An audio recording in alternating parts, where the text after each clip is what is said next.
All lately, you know, I've been waiting until the end to see my wife, and I'm like, well, that's not right. So I ran up to see her first, and then came up here. So You're good. yeah. Now you know. Todd, how does it feel to get your first Valley win? Oh, amazing. You know, a long time coming. I told the team this, and you know, it's really true in life too, and that's something that we're striving to accomplish within our program is, you know, how do we prepare them for a great life? And when you go through tough seasons, and you know, if you were to show up at practice, you wouldn't know that we were winless in the conference. I mean, everybody still has a smile on their face. They're still getting to work. You know, these guys on offense, we have a three-stripe rule, so when they're catching the ball or getting the ball, man, they're sprinting hard for you know, cross three stripes of the field. And I mean, they haven't wavered, they haven't stumbled. Their attitudes have been off the charts, and for me, like, this win is just, it feels so good because of that. You know, they have gone through something difficult now, and have not wavered, and have now seen the success of their hard work, and so now we've got a choice on what we do with it. You know, so you know, I told them, you know, now's the time to put the pedal down. You know, we're now a better team today than we were yesterday, and then how can we be a better team tomorrow? And that's always the goal. So yeah, felt great, but it was because, you know, these guys got to experience it. The decision to run the ball as much as you did today, what was behind that? We just felt comfortable. You know, what we saw on tape, you know, the schemes that we were running, the backfield sets that we kind of looked in the mirror, you know. So, you know, in hindsight, you know, I didn't do a great job of identifying what our guys did well and what they weren't very comfortable with doing. So, you know, we sat kind of together as a staff on Sunday, and okay, you know, what kind of backfield set does Bill, you know, run in the best, and you know, what kind of schemes, you know, is he better on the perimeter? We can get his shoulder square. You know, just looking at those things, our guys that we have, and again, our offensive line coach, I mean, you know, he's an expert, and so let's really lean into what he knows and what our players are comfortable with, and we just saw that, you know, for us to have success, really now and moving forward, is to be able to run the ball, and we were joking how much more fun it is and easier when you can. I imagine Bill's been waiting all year for a game like this. What was it like to see him finally do that? I mean, you know, I think he and I talked, I think it was his spring ball. And I was like, man, Bill, imagine if you're like this, like, in all of your life. I mean, when I see Bill, you know, because I see him during his favorite times, you know, and his favorite times are on the football field. It's in meetings. It's all that. So I get to see him in his favorite times, and it's just like, it's impossible not to want to be around him. And so just, you know, seeing a guy like Bill and the smile that he has every single day when we see him, and it's just, it's a ton of fun. And again, like, you know, we knew it was in there, and we just needed to get him a little help, you know, and then again, he did what he does, you know, just ran hard, ran with passion, played every play like it was going to be his last, and you know, just fun to be around him, and feel very grateful that, you know, we got to spend just, even though it was a small amount of time, we got to spend this season together. Well, Bill, it hasn't been the easiest season for you. You dealt with injuries early on. To go out there today and have a game like this, what's it mean to you? Just everything, just to see the smile on all our seniors and young guys' face, that do a lot for me. That made me want to go play harder, just see everybody happy, and we were winning, and everybody had the intentions of giving it their best, and that's all we preach. We preach the 24-hour rule. After we lose, you got 24 hours to get your complaints, get your whining all out the way, and then it's back to work. So just to see everybody go out there and have a big smile on their face, play hard for the next guy next to them, it just made me play harder for them.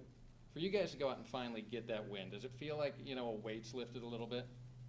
I always felt like the weight was lifted, because it's like we used to go out there and beat ourselves. So it was like we can go out there and give everybody, say, point the finger and stuff like that, but Coach Step always talked about, let's be a thumb guy.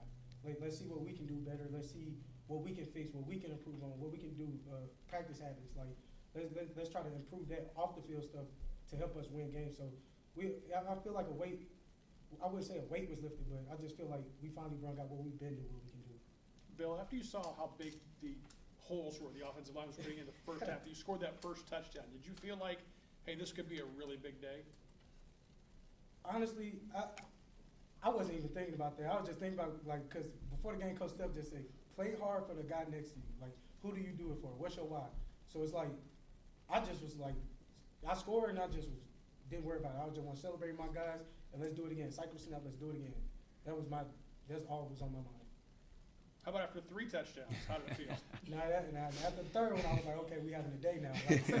I'm like, man. At the end of the day, kudos to my guys up front. Like, they was down on themselves all year. You know, the media, outsiders bashing them all year. You know, saying what they can't do well, and always knew they had it in them. And it was just good to see them go out there and play hard and do what I knew they was capable of doing. Coach, deadlocked at halftime. What had to change in the second half to get this win? Fundamentals. It always comes down to that. You know, when you watch a defense struggle stopping people, all you got to do is watch them and how they, what's their body positioning when they're taking on blocks. Are they square to the line of scrimmage, or they're getting their shoulders turned? Are they taking great angles and hitting with their shoulder the right way? Are they wrapping and squeezing and driving for 5? Like, you just had to watch and you could tell immediately, man, we're just not playing with great fundamentals. So, we use an analogy, a stick of dynamite, so be a stick of dynamite every play. So you light the fuse, you get dialed in, alignment, assignment, key technique, and then when that ball is snapped, man, that dynamite's going off. And I felt like after halftime, we kind of took a breath, recalibrated. I think too, like understanding what the other team, what they were doing well and what they weren't, and then starting to dial up some things that kind of take those away. So just seeing us play with great fundamentals. And again, I think the controllables of not beating yourself, and it's the self-control things. We still had a few of those, which was disappointing. But I mean, how do we harness all that energy, that positive energy in between the whistles? And so I thought we did a better job of that after halftime. I think you had a run there in the second half where Bill scores, you get a 4th down stop, you get a field goal. Then I believe the interception, Bill scores again. I mean, that's 5 straight drives where things went right. I mean, how much confidence can that give a team? Oh, it's everything.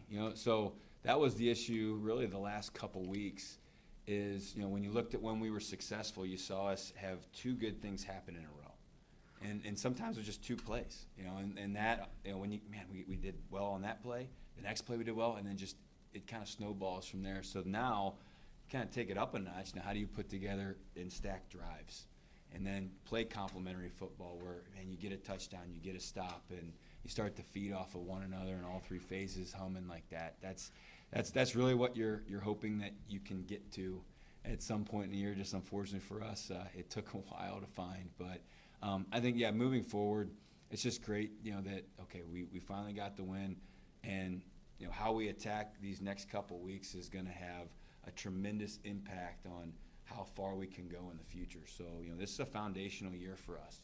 So how strong that foundation will be is really it's these next 2 games and these next 2 weeks of practice, that's really what's going to make it happen for us. And I trust our team. They have got a great attitude. They're fun to be around. They know what it takes. They understand that it's not about them. And, I'm just excited for these next couple weeks and seeing what we can do. Coach, you didn't have to throw the ball a lot, but it seemed like because you ran it so well, when you did throw it, there were certainly some big opportunities there. Yeah, it's funny, the ex-quarterback in me would have hated it. Like you talk to any quarterback, she's like, man, I want to go 5 wide shotgun. And then now in the many years of coaching, and it's like, man, you know how hard that is? When everybody knows you're throwing it every play. Like those D linemen, they're flying off the ball. They're dropping guys into coverage. It's hard to find windows. That's a team that I dream for us to be in the future. A team that can kind of bludgeon you a little bit, that's going to now commit people to the line of scrimmage. And as a quarterback, gosh, man, there's a couple guys just running with many steps of cushion. But you don't have to be pinpoint, thread the needle every single time. Man, you can just put it out there to the grass, that's open, and we've got some great guys who can run and get it. Have you ever been involved in a game like that when they stopped in the first quarter for to reset things, and then they didn't even change the clock either? I thought that was kind of interesting. You ever been involved in a game like that? Never. So, but this sport's kind of funny how just when you think you've seen it all, you don't. But that was the crew struggled a little bit today, and it's not. There's a few guys I was familiar with, but a few newer faces for me. So I don't know if maybe they were a crew that hasn't worked a ton of Valley games, but yeah, that was odd in real time. And then there's other things with fumbling forwards and fumbling backwards, and where should the line of the game be? That was right before halftime, where man, the ball fumbled forward. Well, shoot, it's got to be where the ball was on the ground, and they were about ready to let them kick it from where it went left out of bounds. So they got that one right, but yeah, I've never been a part of. We just made them punt, and then we got to play one more down. That was wild. Yeah. It takes a high level of football to get both crowds upset at the officials. Yeah, I got some good friends of mine, some old timers that were officials back when it was the Big 8. So a guy I remember named Bob Holliday. He's back in Des Moines, and had done a lot of big time games. And when I first took over as head coach, I had lunch with him and his whole crew. They had a coffee club, and they would always go to Village Inn on Wednesdays because you get free pie on Wednesdays. And so I went there, and it was him and a couple of his officiating buddies. I said, give me some advice. What should I do with officials? When things aren't going very well. And he's like, trust me, we don't want to screw it up just as badly as you don't want us to screw it up. And I'd much rather us have a conversation about it. And we're human, we're gonna miss it. And so it had a rough day, but at the end of the day, I think we've all had rough days. And so just to me, it's like getting clarification. Okay, this is what I thought I saw. What did you see? And try not to jump down his throat too bad, because they want to do well, just like us as coaches. We want to win so bad. So when people are upset when we aren't doing well, trust me, it's a lot worse on our end.